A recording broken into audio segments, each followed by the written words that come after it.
Hello. Good morning, everybody. Good morning, Mr. Hagel. Good morning. Is everybody awake today? No. Yes. I hope I'm awake. Am I sleepwalking? Or sleep? All right. Are you guys? Is this just ready? a dream where I actually get stars on the star chart? No. All right. You guys ready to continue in the book of 2 Kings? Sure. All right. Today we are looking at right or evil in the sight of the Lord. All right. So today was a bunch of kings and the things that they did mostly wrong, but some of them did decent. Like 5.5 of them. Jehu did right? Yeah.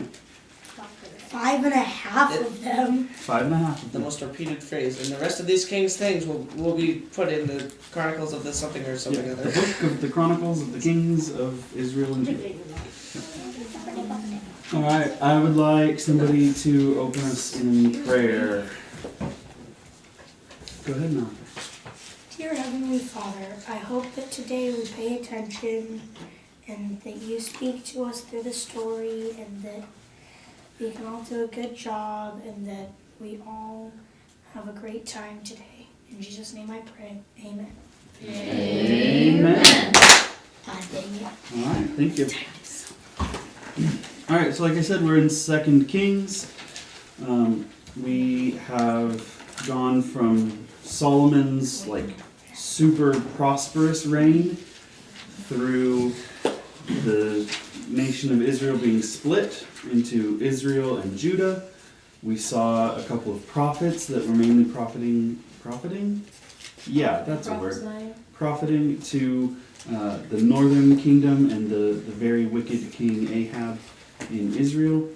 And now we're kind of back on to the rapid fire going through the kings, right? We kind of paused for a while in King Ahab's reign and stretched that one out a little bit. And now we're back to it, right? So today we're looking at those kings who either did right or evil in the sight of the Lord. And it'll lead up to this coming week's reading, pretty immediately. The second paragraph that you're going to read, hopefully tomorrow, is the fall of Israel. We are right there already. Fantastic. Cool. Yeah. And then Judah holds out for a little bit longer for a few more kings, and then they fall as well. Okay, so that's what we're leading up to next week. Great. Okay, how did the reading go for everybody? It was VBS week, and so Not an excuse. I was in summer camp all There was- week, so there I was did a lot. nothing. If your director You could did do it it, extra. I you decided not could to do it at midnight. I read I mean, that's fair. I would rather you get some sleep. throughout the week and then I did homework yesterday. Cool? I did it this morning. Yep. Yeah. Yep. All right. A lot of it last Sunday afternoon. That's really smart. Doing it before VBS I knew starts. I'd be exhausted. Cool. All right. Alright. Let's just get right into it and yeah, see how it goes. See how many read past 10. Huh? I'm curious how many of you read past chapter 10 because most of your homework was just to chapter 10. I did do 16. So I'm curious. To be fair, I read through to get the to homework, 16. to just I do know. one. I'm just curious. All right. Let's see. Let's do this. Raise your hand if you read chapter 10. I read nothing. Just your hand, okay? Raise your hand if you read through 11. Okay, 12, 13, 14, 15, 16, 17, What? 18. Okay. Okay, that helps to see where everybody's at. So, those who just did 9 and 10, I want you to summarize chapter 9. So raise your hand if you didn't make it much further than chapter 10. I made it to 12. Okay? I made it to 12. Okay. And what are you summarize? Can I I'm have still in First Kings homework. Can I have Leah and Shiloh take chapters like 9 and 10. Yeah. However you want to divide that up. Just do 9. Okay. So Elijah, well, one of the prophets in training, is that what they are? Yeah. And he told him to take the flask of oil and go to Ramoth Gilead and anoint this guy named Jehu to be the next king of Israel. And after he did that, he didn't linger and he went back to his place. And then after Jehu went back to his friends, they're like, what happened? He's like, I'm the next king of Israel. And they were like, yay. And then Jehu assassinates Joram and Ahaziah. Isaiah. And they kept on sending out messengers to see if Jehu was there for war or peace. And every time they sent out a messenger, the messenger stayed with Jehu, and then eventually Jehu fought them, right? Mhm. And then after that, Jehu seeks out Jezebel and tells Who was Jezebel? one of the evil queens. Mm-hmm. Yeah. What? And Ahab's queen? two of the guys threw her out the window because Jehu told them to, and then the horses stomped on her to death, and what was left was her skull, the palms of her hands, and her feet. Mm-hmm. Because the dogs ate her. And then Just like the Lord yeah, had prophesied. she was unrecognizable. Yeah.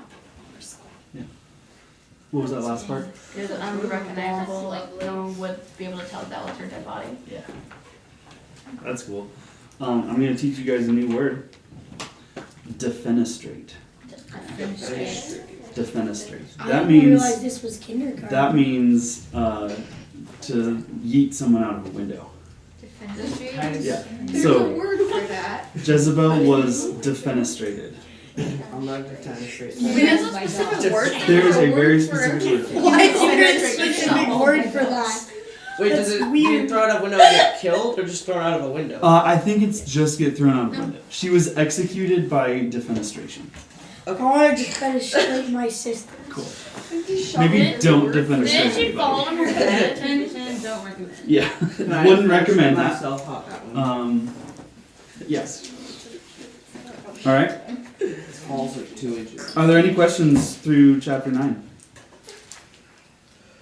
Yeah. Jehu comes in and Here we are. yeah, With her business. kicks some booty and takes some names. Gets rid of The king. the bell first. In a little bit. In the next Yeah. chapter. Oh, yeah. Yeah. But like the people. But yeah, he takes the out rulers did. both kings and then a previous queen. Yeah. He's getting some business done. Alright? Shiloh, can you take chapter 10? Yeah, I'm gonna try to make this make sense. Okay. Make it make sense. So Ahab has like 70 sons in Samaria. Ahab being a previous king, the very wicked one that we spend a lot of time on. Okay? Yeah, whatever his name. Jehu. Jehu wrote letters, and he sent them to Samaria as well. And then he sent them to the rulers of the city, I think. Mhm. To the elders and the guard. The guard. The Sent guard. some letters to Samaria. What did those letters say? What was their purpose?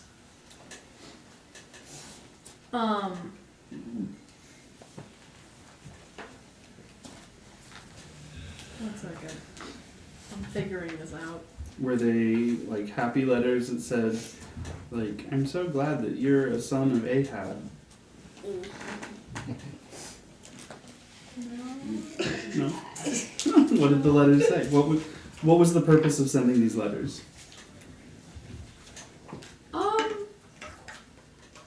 I don't really know. Can anybody answer that? What was the purpose of these letters? to get them killed. Yeah, it was to get them killed. The first. I think it kind of even says like, gather the sons of Ahab together and have them fight to the death for the throne. Is Right. that how everybody else That's said what I that? got out of the first one, and then the second one's like, From the- okay, yeah, the just, first just letter. chop all their heads off and give me their heads. Yeah. Just do that. The first letter was basically have them fight to death over the throne, and then I'm gonna call them the stewards, the guys that were in charge and kind of overseeing these sons, were like, we don't really want to do that. We'll just be loyal to you, Jehu, and we don't have to go through the whole gladiator fight thing. We don't really want any of them to be king anyway. You can be king. And then Jehu sends another letter, and what does that letter say, Shiloh? The second set of letters.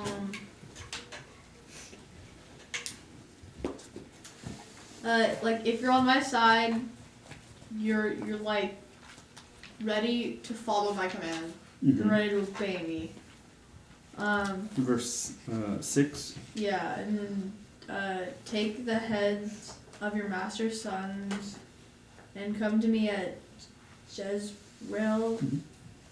tomorrow at this time. Yeah. Which means rip off someone's head. Yeah. He's saying Yay! execute all 70 of these guys who have a claim to Ahab's throne and bring their heads to me as proof. And they do exactly that. They bring the heads of the king's sons. Great. Okay. What happens in like the second half of chapter 10? Shiloh? What do you mean second half? Like starting in 18. Like 18 through I 27. didn't get that far. Okay. Who wants to take 18 through 27? Leah, go ahead.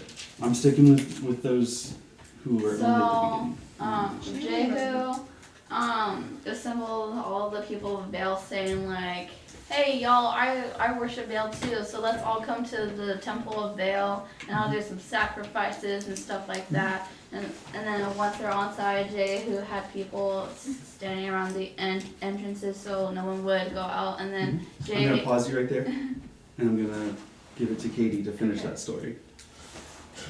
So everyone's inside worshiping Baal, and what happens? And then he brings like 80 soldiers and like end them. So they did, and then he said, if anyone escapes, then and it's your fault, then you're also gonna be ended. Mhm. And then they did, and did they like destroy the house, kind of, or like Yeah. knock it down? Yeah. a little bit? Didn't it say it was like Yeah, turning into a latrine or demolish something the like that? house. Yeah, verse 27. Yeah. And then Jehu reigned for 28 years, and it says that he like did good things. So 4 of his like generations after him would reign, even though he still kind of did bad, but he was like pretty good. At Yeah. least. I kept track of all of the kings of Israel and Judah, and red is a bad king and green is a good king. And if you look at the Israel side, there's a bunch of red, but there's a teeny tiny little speck of green right here on Jehu. Just something like the first half of his reign. And that's the only good that Israel had in their And kings. Judah has. So yeah, he did good-ish at the beginning. I mean, it says they demolished the pillar of Baal and they demolished the house of Baal and made it into a latrine to this day. Thus, Jehu wiped out Baal from Israel. what's a latrine? What's a latrine? Like a bathroom, Yeah, like an outhouse. it's a ditch that you dump in. It's not cave Cool. So, but So he took like the house of worship for this false god and turned it into a toilet. And I don't know. I'm a middle school boy at heart. Thus Jehu wiped out Baal. I just thought that was funny. Turned Baal's house into a bathroom, wiped him out. So, I don't know. It's just funny. It's saying this false god is just poop. Poop. just a turd. Nothing more. Wipe him out. But he did one thing I noticed, that a lot of the kings didn't really do anything against Baal. And he was one of the few kings that actually did something against Baal. Mm-hmm. So that was a plus in his... Yeah, and then in verse 30, the Lord said to Jehu, because you have done well in carrying out what is right in my eyes, and have done to the house of Ahab according to all that was in my heart, that is, entirely wiped out the house of Ahab, your sons to the 4th generation shall sit on the throne of Israel. So like he did good, wiping out Ahab, wiping out Baal, but then it says, but Jehu was not careful to walk in the law of the Lord, the God of Israel, with all his heart. He did not turn from the sins of Jeroboam, which made the people of Israel to sin. Because if you remember, way back at the beginning of these kings, Jeroboam, which was the first king of Israel after the divide, said, I don't want my people to have to go down into Judah to go to Jerusalem to worship. I'm going to set up these 2 separate places of worship with golden calves for the people to worship in our territory. And that keeps coming back, and it says, you know, such and such a king led them in the same way of Jeroboam the son of Nebat. What's up with them making like a bunch of like golden statues and burning them, and after like a couple years, another golden statue of a cow? Because we're stupid, that's why. Basically. We're so Because smart. we as humans desire to worship Cows. something. Indians stick their sons. But why is it always a cow? Um, Well, not always, but like usually. cattle are like a sign of prosperity and fertility. If you have good land, you'll have a fat cow. Especially in that part of the world at that part of the time. There's a lot of different cultures that worship cows and fat cows and baby cows and whatever.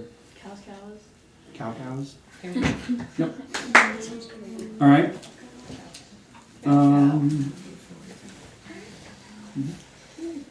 All right.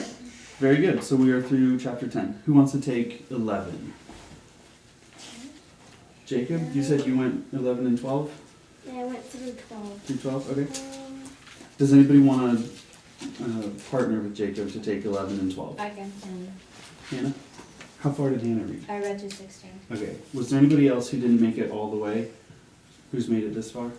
Somewhere in the 11, 12, 13? How far did Titus make it? 11. 11? Okay. I want Titus to take 11 and Jacob to take 12. Okay. Does that sound good? Okay. Titus, go ahead. Give us chapter 11. So this one, I got kind of confused at first. Okay. We can answer some So- questions. There's this lady, Mm-hmm. Thalia. Yeah. Which was the mother of Ahaziah. Mm-hmm. And so then she saw her son was dead. Who was Ahaziah? Some dude. King dude. Somewhere. Mm-hmm. That didn't Jehu kill him? Yeah, he was the Yeah. king in Judah that Jehu just killed. Okay. Yeah. So this is the most recent king of Judah's mom Mm-hmm. is Athaliah or Athaliah. And so then when she saw that her son was dead, she decided to kill all the people in the royal family. Yeah, that makes sense. No, it doesn't. It kind of does. Because it means that she can be queen. Yeah. No one else can take that place. Wait, did she hire people to kill him? Or I don't know. she killed him first? It was because of her that the royal family was dead. Well, you One way or another. Alright, Titus, continue. So then Jehosheba, Mm-hmm. who was the daughter of this other king, who was the sister of Ahaziah, took Joash, the son of Ahaziah, and then put him in a closet and was like, stay here. Mm-hmm. And then like 6 years later, or the first 6 years, and then Did he suffocate in the closet? Is that No. just stayed in a She hid him. Oh. She hid him away with a nurse. So like he wasn't alone as a baby in a closet. He had someone to take care of him. Okay. So then, this lady was queen or whatever, and then the Jehoiada. Jehoiada, Okay. the priest. Yeah. He got the guards or whatever, and he was like, so a third of you is going to stay here, and a third of you is going to be here, a third of you is going to be here, and you're all going to have your weapons in your hand, and then Sets up a guard schedule, yeah. even for off-duty temple guards. And so then I they read this as summer camp. Oh, nice. then they We're made stoked. what's his face? The dude who's in the closet. They made him the king. Joash, Yeah. the and then- kid, he was not Yeah. even 7 years old. And then the queen lady heard it, and then she came in and she was like, "What's happening?" And then she saw that he was the king now, and she was like, "Treason, treason." It's treason. And then they were like, No. No. Well, okay, they kind of said nuh-uh, but what else did they do? so then A little bit more aggressive They than nuh-uh. yeah, so they took her Death, no. out of the house of the Lord and killed her. Execution, no. Yeah, they killed her. Great, cool. Yay. They were very insane, so she And so then what happens to the kid that was saved? King as a toddler. He was the king. And Yeah. then he follows the priest all his life to always listens to what the priest says to do. Mm-hmm. So the end of chapter 11 says Jehoash, which is another spelling of Joash. Yes, it is a little confusing. Wait. This The kid, Bible school. the kid, Joash/Jehoash, was 7 years old when he began to reign. Just a small child. Right? And then Jacob is going to pick it up in 12. Okay, so he's 7 years old, and he did good because the priest wasn't instructing him, and then he decides to fix the temple. Mhm. Told the priest all the money people like tithe and like all the taxes need to go to repairing the temple. Mm-hmm. They were like, okay, and then like, how long was it? Like a year? It was like 23rd year. Yeah, 23 years later, 23 years later, Not a long they're time. like, the building project is He's like, still not started. hey, how's that going? And they're like, So, It's how's the floors in the office? done anything. 20 years later. It's going. It feels like. It's Yeah, not It going. had been 20 years since the king said, take up a special fundraiser And and he's like- start repairing the temple. He's like, And they okay, hadn't you're done it. stupid. Get me a new priest. Okay, you. The money that people tithe and the taxes needs to go towards rebuilding the temple, and then this priest helps it go towards the temple and to the workers and the carpenters and stone cutters and stuff, and the temple is fixed. Verse 8 is a little confusing when I read it, because they get called out by the king for not, after 20 years, not even starting this building project. Oh yeah, yeah, And yeah. then yeah. it says, I I'm forgot. just going to read it and not emphasize any of the words. So the priests agreed that they should take no more money from the people and they should not repair the house. That sounds like they're doing the opposite of what they were just told to do. Like they've been taking money and not repairing the house. The king calls them out on it, and then it says they decided to not take money and also not repair the house. Like that before they were still taking the money and just not putting it that way. So they decided So we don't want to do this, so let's just not take the money. I'm going to emphasize a couple of words that I think make sense. So the priests agreed that they should take no more money from the people and that they should not repair the house. The priests should not take the money from the people. The priests should not repair the house. And then you read those next verses, and the money that is given for repairing the house is given to basically contractors. The priests are not repairing the house. They're busy doing priesty things. They're contracting it out to the professionals and paying them. that verse kind of confused me. I'm like, they were already not repairing the house. Why are they deciding not to repair the house? And then they do repair the house. They do not repair the house. They give the money to people who can. And then what happens at the end of chapter 12? Well, first, and the rest of the acts of Jehoash as king are recorded in the book of the Chronicles of the Kings of Judah. Yeah. Whatever. Very good. And then he dies because his servants are like, conspiracy! And Mm-hmm. made One of many conspiracies. decide to kill him and they kill him. All right. Let's speed run 2 of these kings real quick in chapter 13. Shannon, you want to speed run a couple kings? Sure. Okay. We got 2 Alright. kings of Israel and then a prophet. Do you want to give us the kings and that section about the death of a prophet? Maybe? Okay. What you got? Okay. So, Jehoahaz, Excellent. new king, he sinned like really badly, and cause he like brought Israel along with him, so like they were not doing good at all. So God's like, you know what? Fine, I'm gonna put you in the hands of what's his name, Hazael. Mm-hmm. Do you guys And his remember Hazael? Is he the king of Syria?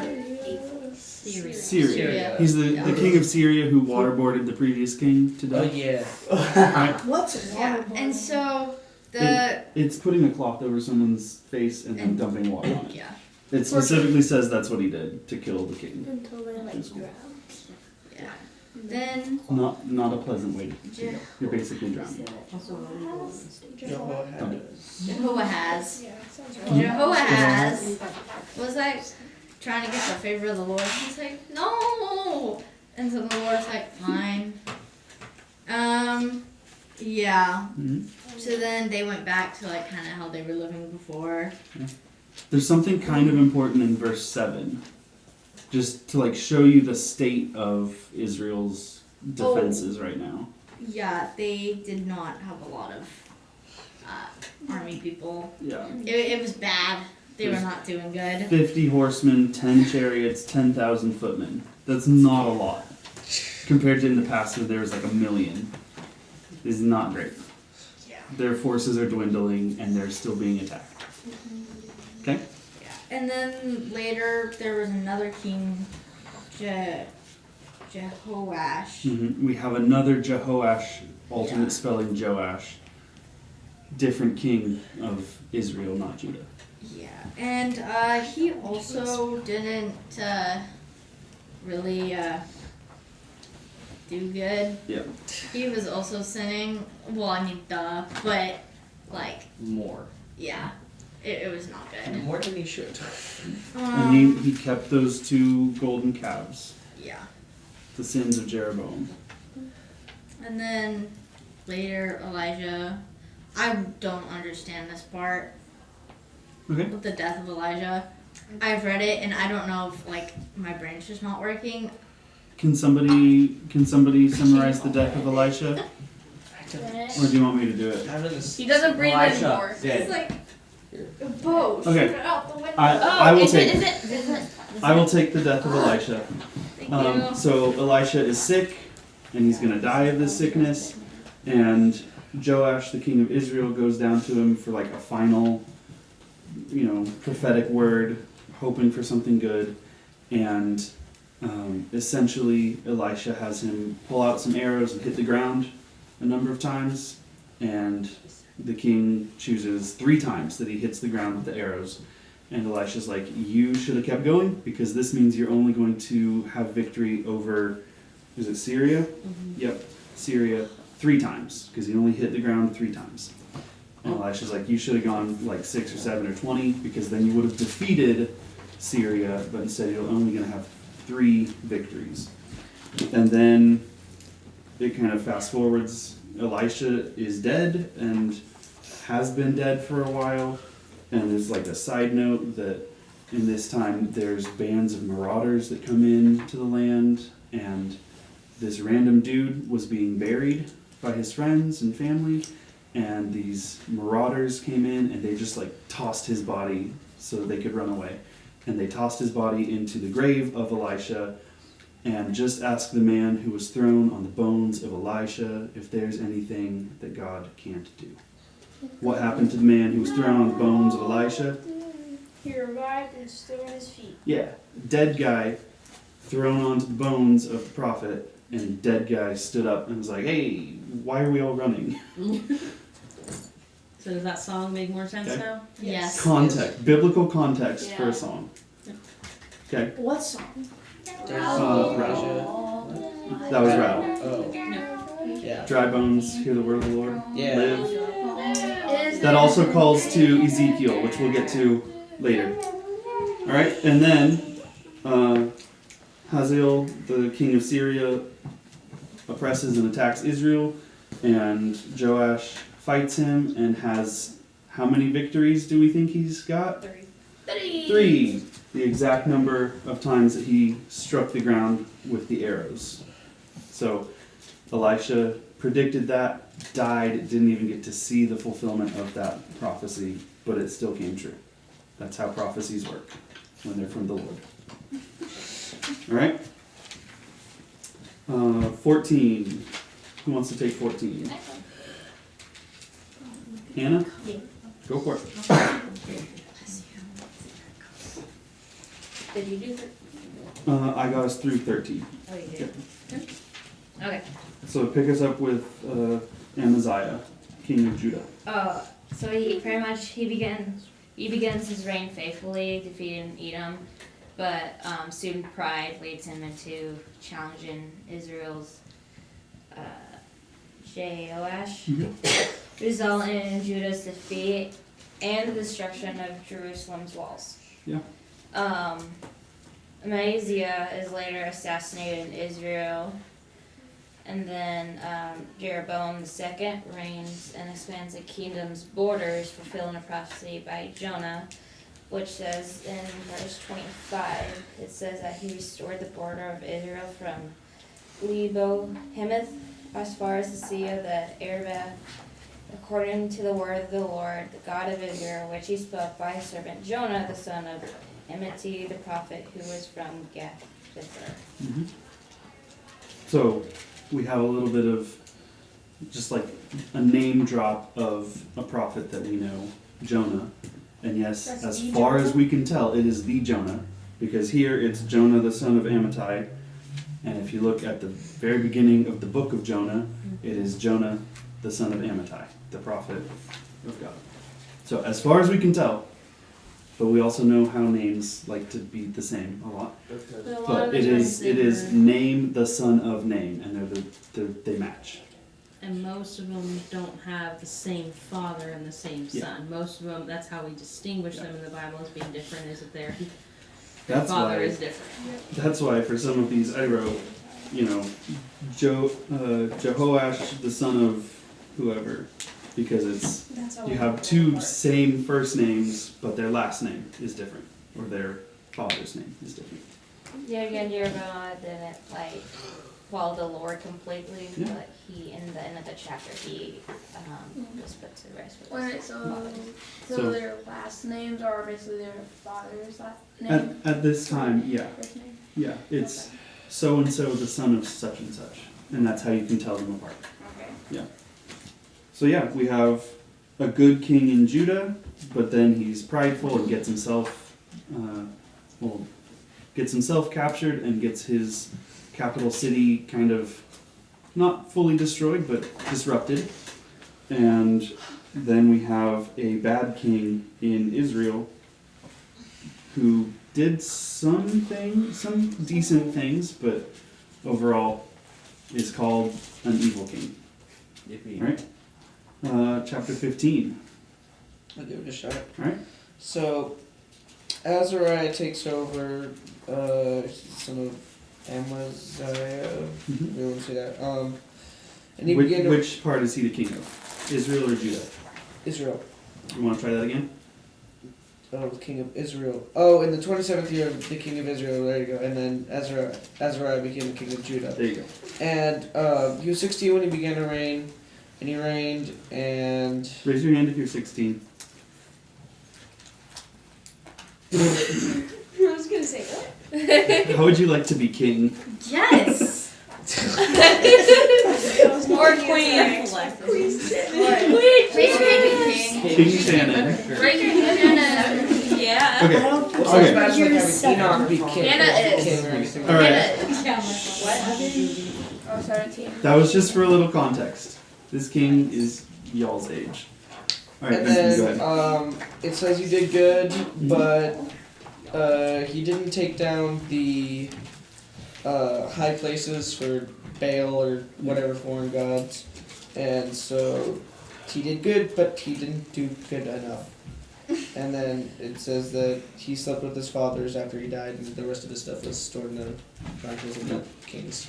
He was also a leper, or whatever skin disease. Leprosy in this Yeah, 'cause context he got like is cursed with it for his entire life. Yeah. And then, I'm a leper guy. well, and they put him in like a separate house, right? Yeah. They had to like have. he was quarantined, and his son was kind of the public face this whole time. Yeah. It's kind of weird. A side note, just something to be aware of, is that Azariah has another name, not just an alternate spelling like Joash, Jehoash, but has just a completely different name, which is Uzziah. And so, like, down here in verse 13, you have Uzziah, the king of Judah. And in 32, you have Jotham, the son of Uzziah, even though over here it's Jotham, the son of Azariah. Azariah and Uzziah. It's like a nickname or just a second name. I don't really know exactly why. But in Isaiah 6, it says, in the whatever year of King Uzziah, the Lord appeared to Isaiah. So Isaiah is the prophet during this time. I'm giving you a little bit of context of other things. Okay? Benjamin, continue on with 1, 2, 3, 4, 5 kings of Israel. Just speed run them. Just like say if they did good or bad? Yep. Okay, Zechariah did bad, shit, Halem did bad. Yep. Menahem Uh-huh. did bad. Yep. Pekah, Pekah.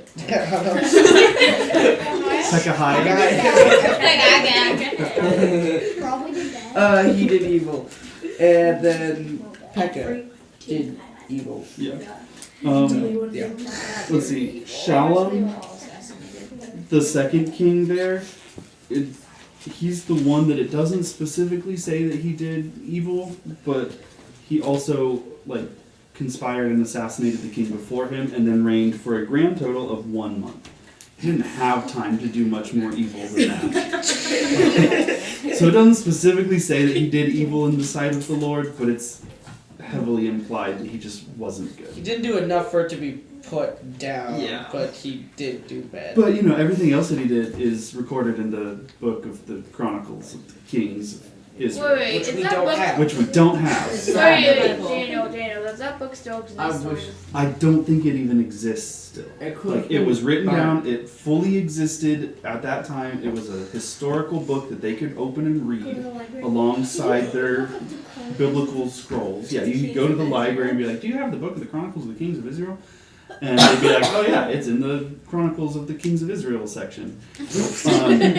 But since then, it has been lost. Deleted. It's, Maybe over like Are the we sure it's TV not shows. the book Chronicles? it is not the book Chronicles. It is not. Is it?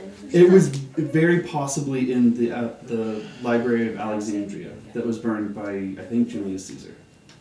Or Julius Caesar Thanks, needs to get us Julius out. It could have Caesar. been lost during Okay. the battles that they You had. lost the It could great have been book. lost at any point, quite possibly when Israel and One Judah of the people were who borrowed it taken away. from the library could have had goats. We really don't know. Someone could have borrowed it from the library and never returned it. I don't know. It's not something that we can just read nowadays. Yeah. Okay. So that was kings of Israel. At the end, there's a king in Judah. Somebody tell me just who is that king and thumbs up or thumbs down. Jotham. He was okay. Jotham, as good as he could be for right now. Yeah, he didn't Credited with doing right in the eyes of the Lord. except he didn't remove the idols from the high places. Yep. Yep. Did right, but didn't fix all the problems. Yeah. All right, and now we are in 16. We have one more king.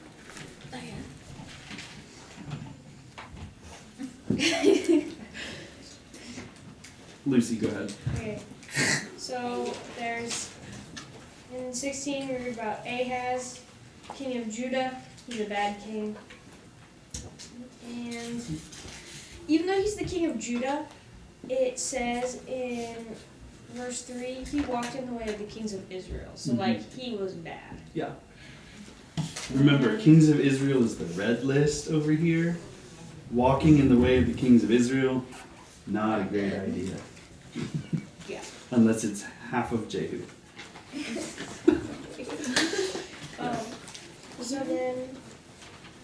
So then he, like, he gets all mixed up in this weird, like, political, like, come save me. Then the king who's attacking him gets killed. And then people are mad at each other. Yeah, there's like really messed up political alliance, kind of the enemy of my enemy is my friend kind of situation. Yeah. Right? Great. Right. Yeah. Because this is where Israel is attacking Judah and, let's see, is it Assyria? Yeah.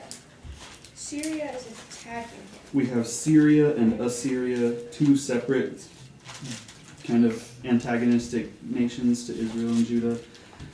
And yeah, the king of Judah goes to the enemy of Israel, who's also not super friendly to Judah, and says, here's all my money, help. Well, he specifically took from the temple treasure, right? Yeah, he took from the treasury of the temple and paid this not super friendly king to be even less friendly to Israel. So yeah, very much the enemy of my enemy is my not quite as enemy as we could be. Cool. That's nice. And then Ahaz visits this not quite as much enemy as we could be king, sees how they do worship at their temple and how their altars are built and where they're set up, and he's like, ooh, I like that setup. Also, maybe if we mimic them, then they'll be even less enemy to us, and they might like us and not kill us. And he comes back to the temple of Yahweh and takes down altars, rebuilds them, repositions them, changes the way that God wants things to be, and does it a different way. It's bad. Fantastic. I love it. Yep. And then that leads us into chapter 17 for next week. One single paragraph of a king, and then everything goes downhill for Israel. All right. Very good. We got summary. We got main verses. So, just briefly, I'm gonna be honest with you guys. I struggled to find something that we could like talk about with this. It's really just some kings did good, some kings did bad. This one guy killed a bunch of people and that was good, but then he did bad. Like, we can learn from their mistakes. Maybe not the specific mistakes, but we can learn, doing good, doing evil, obeying, disobeying. Really, I think the thing that we can learn, and I have it up there, the righteousness of the kings still falling short. Something that I noticed, and I think many of you noticed as well as we were going through here. Again, I took notes and color coordinated them. In today's reading, there's 1, 2, 3, 4, 5.5, because of Jehu, good kings, or kings that are considered doing right in the eyes of the Lord. There are 5.5 kings, and I just want to read each of those when they're mentioned and just see if we find a little bit of a pattern. So, let's see, the first is Jehu, the half good. So this is talking about Jehu, and the Lord says, because you have done well in carrying out what is right in my eyes, and have done to the house of Ahab according to all that was in my heart, your sons of the 4th generation shall sit on the throne of Israel. But Jehu was not careful to walk in the law of the Lord, the God of Israel, with all his heart. He did not turn from the sins of Jeroboam, which made Israel to sin. Okay, so that was the first one. Did right, but. Next in chapter 12, we have Jehoash, the son of Ahaziah, did what was right in the eyes of the Lord all his days, because Jehoiada the priest instructed him. Nevertheless, the high places were not taken away. The people continued to sacrifice and make offerings on the high places. Next in chapter 14 is Amaziah the son of Joash, and he did what was right in the eyes of the Lord, yet not like his father David, but he did in all things as Joash his father had done. But the high places were not removed, the people still sacrificed and made offerings on the high places. Next we have Azariah / Uzziah, the son of Amaziah. And he did what was right in the eyes of the Lord, according to all that his father Amaziah had done. Nevertheless, the high places were not taken away. The people still sacrificed and made offerings on the high places. And finally we have, at the end of chapter 15, Jotham, the son of Uzziah, the king of Judah, did what was right in the eyes of the Lord, according to all that his father Uzziah had done. Nevertheless, can anybody fill in the blank? Didn't take down that. So, The high places were not removed. The people still sacrificed and made offerings on the high places. Did we notice a pattern there? Yep. All 5.5? Mm-hmm. What was the pattern? Didn't take down the idol. Did what was right in the eyes of the Lord, but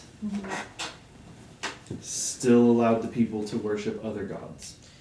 so that was considered a sin because even if they weren't necessarily bowing down to it, they were allowing other people to do it. Essentially, They might not have actively done something evil in the eyes of the Lord, but they passively allowed something to continue that was evil. It's not what And they so, did. even though they did what was right themselves, and they were credited for that, good on them, yay, they still allowed Israel to sin. They were good in some ways, but they still allowed Israel to sin.